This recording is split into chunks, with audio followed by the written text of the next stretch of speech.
No joke, the comics on this rundown truly sparkle in emotional roles, the standard procedures, to meet all requirements for this assortment, on-screen characters expected to begin their standard vocations in satire.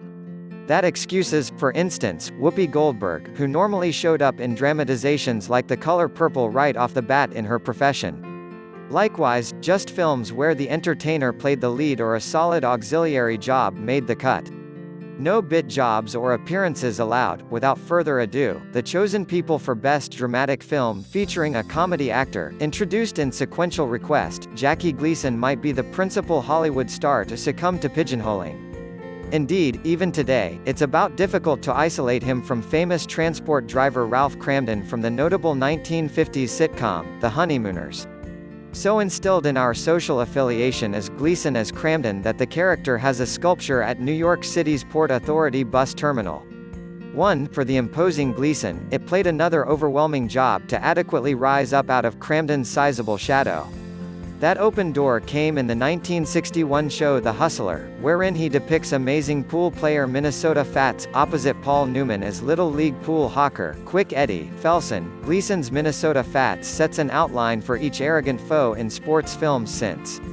A pudgy Apollo Creed to Newman's Rocky, Gleason falls behind then rapidly bounce back to eradicate a $18,000 obligation to the upstart Felson, who at that point leaves on a legend's excursion punctuated by sentiment and physical misfortunes as two broken thumbs, even as he hones his game for a rematch with the boss.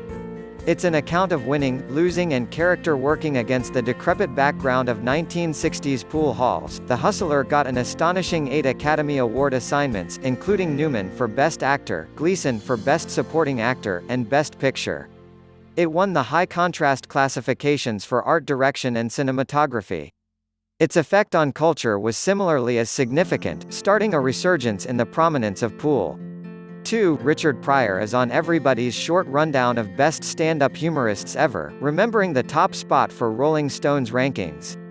With a large number of essentially acclaimed satire collections, acting appearances and composing credits added to his repertoire, he's one of only a handful, hardly any comics who needn't do anything genuine to be taken seriously. Considering this, the 1978 wrongdoing dramatization Blue Collar, which pits Pryor inverse Harvey Keitel, shows the comic taking an alternate tack in spite of being at the zenith of his calling.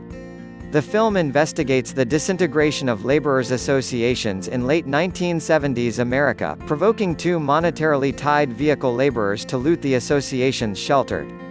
In spite of the fact that they don't leave away with much money, they find a record reporting proof of the association's unlawful advance activity and binds to sorted out crime. An ineffective endeavor to extort the association finishes in one of their killings, and prompts Pryor's character, Zeke Brown, being entrusted to work for the degenerate association managers with guarantees of monetary and expert gains. Both Pryor and the film got rave surveys, particularly from celebrated film audit group Gene Siskel and Roger Ebert.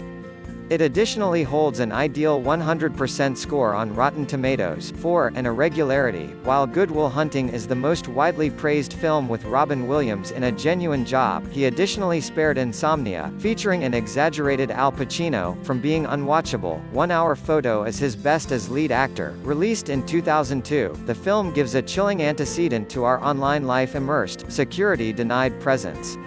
The frightening trailer blends cuts with heightening alerts. He knows your name. He knows your life. He knows where you live. Then Williams's voice, the word preview, was initially a chasing term. Williams plays Seymour Cy Parrish, a film engineer at a major box store.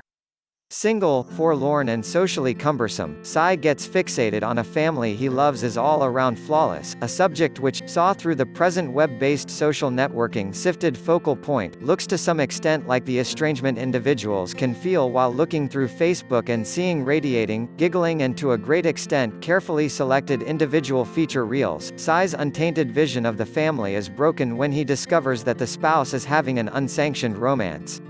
He snaps, truly presenting the fancy woman to the spouse by blending photographs of the tryst in with family photographs. Afterward, he tracks the spouse and fancy woman to a lodging, where he drives them at knife point to present in licentious situations for his camera. Considering it was made 4 years before the coming of Facebook, 1-hour photos, perils of internet-based life themes, grin for the camera phoniness, FOMO-ism, life envy, make it quite relatively revolutionary, a performance of a throwing meeting for the most minimal spending film on this rundown, by far. We have $4 million, 5 to shoot on the spot in Tokyo. Who should we get to fundamentally slump around an inn for an hour and a half of sexual pressure with a youthful, moderately obscure actress? How about Peter Venkman, 6, from Ghostbusters? Perfect. Make the call. Lost in Translation is seemingly the best film on this rundown, and is unquestionably its most exponentially rewarding.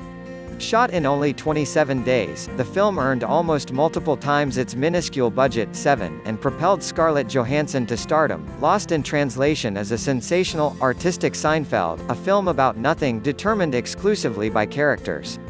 Bill Murray plays an American on-screen character shooting a business in Japan, Johansson a lovebird going with her big-name picture-taker spouse on a work excursion.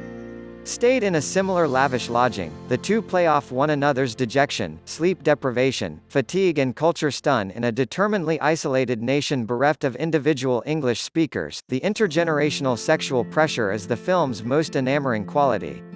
Murray is despondently hitched, Johansson scrutinizing her ongoing pledges. The previous appears to be remorseful, the last frightful of winding up that way. The crowd is left to ponder whether their fascination is established in their problematic decision in life accomplices, their current muddled conditions, or both. The film was assigned for 4 Academy Awards, including Murray for Best Actor. Jim Carrey has consistently been a daring individual. In 1994, he left the uncontrollably effective TV appear in living color for an at-first taunted venture, Ace Ventura, Pet Detective 8 proceeded to net over $100 million. Most as of late, he's featured in the trial Showtime arrangement Kidding, pitting him as a seriously subdued youngster's customizing icon. In between, he's made the fish out of water bounce from parody to dramatization, solidifying a notoriety for adaptability. 1998's Truman Show sees Carrey getting away from the limits of an unbeknownst to him day in and day out reality program. Next came 1999's Man on the Moon, in which Carrey depicted disputable humorist Andy Kaufman. The two movies had comedic components that permitted Carrey to swim into sensational waters as opposed to make a plunge headfirst. That changed with 2004's Eternal Sunshine of the Spotless Mind, an elegant sci-fi show in which Carrey plays a discouraged contemplative person named Joel Barish, who, alongside capricious ex-Clementine Kate Winslet, experiences a novel methodology that eradicates each other from their memories. Visually amazing, the film's best groupings include a torpid Carrey, mid-system, endeavoring to rescue recollections of Winslet while a machine slowly wipes them away. The overall inquiry, what number of scars is love extremely worth?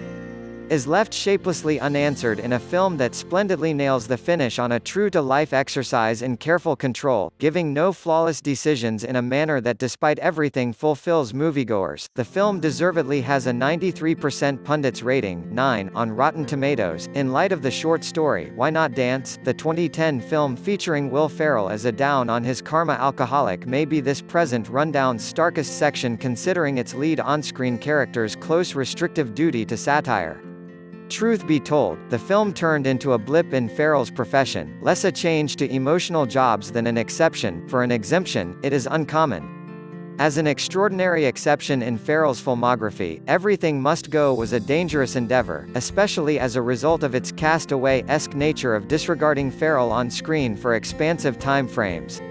For somebody used to droll funniness, tanked streaking 10, slamming race cars, commentator Regal rumbles 11, the possibility of watching Ferrell drink lagers on a garbage-tossed yard for an hour and a half, in the wake of being terminated and kicked out by his significant other around the same time, appears to be a formula for failure, but it worked. Discouraged, alcoholic and moderately aged, Ferrell inspires an emotional response solitary in his profession to date, pitiful, grim and dumbstruck in a situation where the crowd knows a punchline isn't coming. The 20% hole between basic commendation 73% and crowd energy 53% 12 mirrors a very much made film that the normal moviegoer experienced issues handling because of Ferrell's ordinarily comedic notoriety. "What the heck is warp?" said Keith Olbermann with mock distrust in the 10th inning. Ken Burns' 2010 follow-up to his unbelievable 9-section baseball history documentary. It represents wins against replacement players, a measurements period baseball measurement. Enormous information, which screens and examines already inaccessible player execution markers, presently saturates all group activities, counting soccer. 13, and in 2011, one of the numbers geeks that changed games always is capably depicted by Jonah Hill. Jonah Hill's body type and wry conveyance were made for parody, remembering supporting jobs for Knocked Up, The 40-Year-Old Virgin and his perfect work of art, Superbad. Be that as it may, inverse Brad Pitt, who depicts imaginative Oakland Athletics head supervisor Billy Beane, Hill's vacant pomposity helps make measurements mesmerizing. Moneyball is, at its heart, a dark horse show, the genuine story of how a little-market ballclub set up reliably winning groups on a tight spending plan. The film portrays the 2002 season, when the A's dominated 20 straight matches and made the end of the season games regardless of having a lower finance than everything except 2 teams. 14. While Pitt is seemingly miscast in this film, he's excessively spotless, energetic and attractive to play a dark horse. Hill exceeds expectations. Seeming as though the sort of fellow who eats microwaved burritos at his work area while gazing at spreadsheets 14 hours every day, Hill assists Pitt with cheating groups with deft exchanges dependent on information only he has discovered. 15. Today, the information that Hill's character, Peter Brand, underscored in player examination and securing is the standard as opposed to the special case. Moneyball exhibits the beginning of cutting-edge pro athletics dynamic. Jamie Foxx is another In Living Color alum who could without much of a stretch have different films on this rundown. For this situation, the nearby second place is Ray, the 2004 film chronicling the life of Ray Charles. An awesome biopic before a huge number of horrendous ones began giving the class an awful rep. Ray was designated for Best Picture, and Fox himself took Best Actor honors, but despite the fact that Fox's presentation in Ray may have been something more, and a starker takeoff from such significant jobs as a ne'er very much named Buns in the 1997 epic Booty Call. 16. Django Unchained, for which author, executive Quentin Tarantino got a Best Screenplay assignment, gets my vote as a superior generally speaking film, for a chief some of the time blamed for depicting shocking savagery basically for the good of violence. Django Unchained spots fierce passing matches 17, and shoot-them-up bloodbaths in an out-and-out fitting setting, a mid-19th century American slave estate. Matched with a German abundance tracker, a very much formulated outside conceived character who sees servitude for the spoiling sin that it is, Django in the long run goes manor bouncing to free his significant other, a house slave acquainted with being assaulted by proprietors and overseers. Django's answer: kill them. Slaughter them all. 18. A vengeance dream with a reason. Django Unchained apportions Tarantino's trademark viciousness more fittingly and appropriately than his different endeavors, therefore, the unavoidable heap of dead and spouting blood bodies is more triumphant than pointless, an extraordinary takeoff from his commonplace, approachable moron jobs. Anchorman, The 40-Year-Old Virgin, The Office. Steve Carell depicts reckless yet splendid fence stock investments director Steve Baum in a movie displaying the monetary cowboyism that drove legitimately to the 2008 budgetary emergency and ensuing Great Recession. The Big Short is a convoluted movie about a confounded subject, the mind-boggling, obfuscated universe of a generally unregulated Wall Street that bundles and repackages lucrative items until they are purposefully unrecognizable to laymen and oversight officials the same. To rearrange matters, the film highlights illustrative cutaways including such non-geeky superstars as Anthony Bourdain and Selena Gomez. One of the film's best scenes comes when Carell and an associate leave on a reality-discovering mission to decide the beginning and expansiveness of an issue at the foundation of the approaching money-related emergency, subprime contracts, which bait inadequate hopeful property holders into advances with low, or even no, underlying enthusiasm before soaring and overpowering them. When Carell understands that nearby banks the nation over are freeing their asset reports of high-hazard advances by bundling and offering them to worldwide speculation firms like the now wiped-out Bear Stearns and Lehman Brothers, his amazed, deer-in-the-headlights look shows an acting flexibility not recently observed from him. Do individuals have any thought what they're purchasing? He asks with irritation, as two neighborhood contract handles presumptuously clarify how dumbfounded, and frequently jobless, their affirmed homebuyers are. The film, which won an Oscar for Best Adapted Screenplay, gets its name from Carell and his associates shorting the poisonous money-related items, benefiting liberally by observing the emergency coming a mile away. Adam Sandler is another on-screen character who could have two motion pictures on this rundown. The 2002 sentiment Punch Drunk Love 19, for which Sandler got a Golden Globe designation for Best Actor, being the other. The 2019 spine chiller Uncut Gems is an all the more meriting passage for two reasons. The first is that numerous pundits formally consider Punch Drunk Love a rom-com, so its class is far from being obviously true. The second is that Sandler made such huge numbers of God-horrendous comedies somewhere in the range of 2002 and 2019 that his reappearance in A Genuine Job is especially striking. It's one thing to change into dramatization from the achievement of Happy Gilmore and The Wedding Singer, it's very another to do as such after 50 First Dates and Paul Blart, Mall Cop 2. In Uncut Gems, Sandler plays Howard Ratner, a gem specialist and betting junkie in New York City's Diamond District, entrusted with recovering a costly jewel he at first bought to take care of his obligations. The film stands apart for its curving plot, which disentangles as Ratner attempts to fix a bombed marriage and keep away from bookies' purpose on recovering their cash, hurting him, or both. The film incorporates an interesting storyline highlighting previous ball hotshot Kevin Garnett, 20, as himself.